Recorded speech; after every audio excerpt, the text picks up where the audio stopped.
India کے ایک مشہور شہر بھرپور میں ارجن نام کا ایک نہایت خوبصورت اور ذہین آدمی رہتا تھا۔ اس کے والدین بہت غریب تھے، اس لیے ارجن نے بہت چھوٹی عمر میں اسکول جانا چھوڑ دیا۔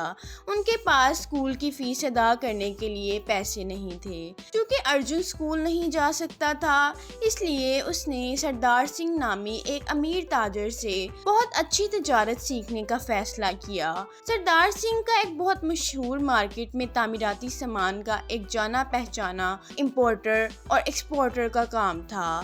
ارجن اس کے والدین کے ساتھ سنگھ سردار جی سے بات چیت کرنے گئے اور وہ سب اس بات پر اتفاق کر گئے کہ ارجن 8 سال تک اس کا اپرینٹس رہے گا، جس کے بعد سردار سنگھ اسے اپنا کاروبار شروع کرنے کے لیے بھاری رقم ادا کرے گا۔ چنانچہ ارجن نے سردار سنگھ کے لیے کام کرنا شروع کر دیا۔ سردار سنگھ کے لیے دوسرے لوگوں کے کام کرنے کے برعکس ارجن بہت ایماندار اور سیدھا تھا، اس لیے سردار سنگھ اس سے بہت پیار کرتا تھا۔ اس کے ساتھی جنہوں نے سردار سنگھ کے لیے کام کرنا شروع کیا تھا، اس سے شدید نفرت کرتے تھے کیونکہ ارجن ان کی رائے میں بہت ایماندار تھا۔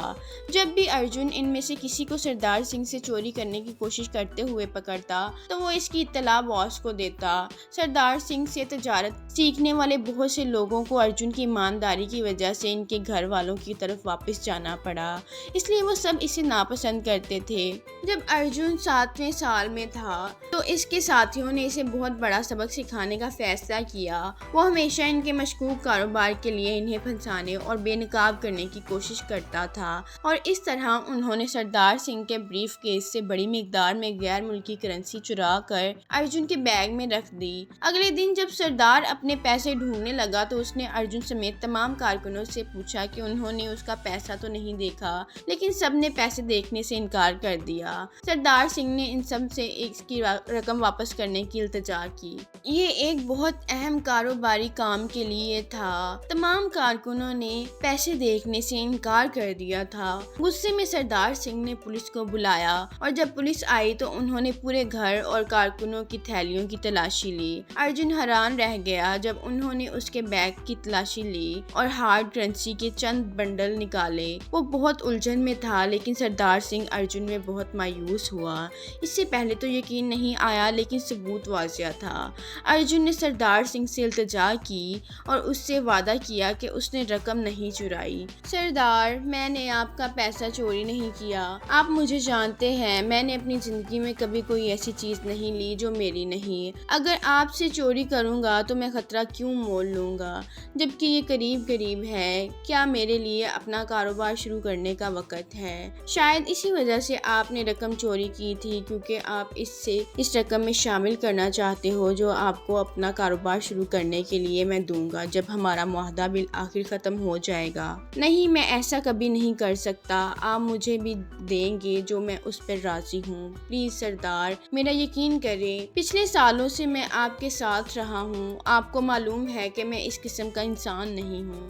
اگر یہاں کوئی اور ہوتا تو میں ان ڈبل کراس کرنے پر اس کو جیل بھیج دیتا، لیکن ماضی میں آپ کے میرے ساتھ خلوص کی وجہ سے میں آپ کو معاف کر دوں گا، لیکن اب سے آپ میرے کارکن نہیں ہیں اور میرا آپ پر کچھ واجب نہیں ہے۔ ارجن روتے ہوئے گھٹنوں کے بل چلا گیا اور سردار سنگھ سے التجا کرنے لگا، مہربانی کر کے میری ماں اور باپ مجھ پر منحصر ہیں۔ 7 سال ہو گئے، میں گاؤں واپس نہیں جا سکتا جس طرح میں کچھ لے کر آیا تھا۔ پلیز مجھ پر رحم کرو سردار۔ سردار سنگھ نے ان کے آنسوؤں پر کان نہ دھرے اور اسے گھر سے بھگا دیا۔ باقی کارکنان اپنی سازش کے نتیجے میں بہت خوش تھے، کیونکہ اب ان پر نظر رکھنے والا یا بے نقاب کرنے والا کوئی نہیں تھا۔ ارجن اپنے پاس موجود چند کپڑے لے کر سردار سنگھ کے گھر سے نکل گیا۔ وہ بے گھر تھا اور اس کے پاس جاتے کوئی رقم بھی نہیں تھی۔ وہ اسی طرح گاؤں واپس نہیں جانا چاہتا تھا، اس لیے بھرپور شہر میں پل کے نیچے سونے لگا۔ ارجن نوکری کی تلاش میں بھرپور کے گرد گھومتا رہا، لیکن انہیں جو تنخواہ پیش کی گئی وہ اس کی بنیادی ضروریات کا خیال رکھنے کے لیے بھی بہت کم تھی۔ ایک دن ارجن نے اپنی عمر کے کچھ نوجوانوں کو سڑک پر کیلے ہانکتے ہوئے دیکھا۔ وہ ٹریفک میں رکی ہوئی کاروں کے پیچھے بھاگتے، اشتہار دیتے اور گاڑی چلانے والوں کو اپنے کیلے خریدنے پر راضی کرتے۔ کافی غور و فکر کے بعد ارجن نے ان میں سے ایک کے پاس پہنچا اور اسے اپنی کہانی سنائی۔ ارجن نے ان سے التجا کی کہ اسے کاروبار چلانا سکھائے۔ اس آدمی کو ارجن پر ترس آیا اور اسے کاروبار کے کرتب سکھائے اور کاروبار شروع کرنے کے لیے ارجن کو کچھ رقم بھی ادھار دی۔ ارجن کو سڑک پر گاڑی چلانے والوں کو بیچنے کے لیے مقامی کسانوں سے کیلے خریدنے میں زیادہ وقت نہیں لگا۔ کاروبار بہت تھکا دینے والا اور دباؤ والا تھا، لیکن اس کے پاس کوئی اور چارہ نہیں تھا، اس لیے اسے تیزی سے یہ اپنانا پڑا۔ وہ خوش قسمت تھا کہ کچھ ہفتوں میں کافی منافع کمایا اور اس نے اس آدمی کو واپس کر دیا جس سے اس نے کاروبار شروع کرنے کے لیے رقم ادھار لی تھی۔ دوسرے کیلے بیچنے والے ایک کمرے میں ٹھہرے ہوئے تھے، اس لیے ارجن نے ان کے ساتھ ایک کمرے میں آ گیا اور پل کے نیچے سونا چھوڑ دیا۔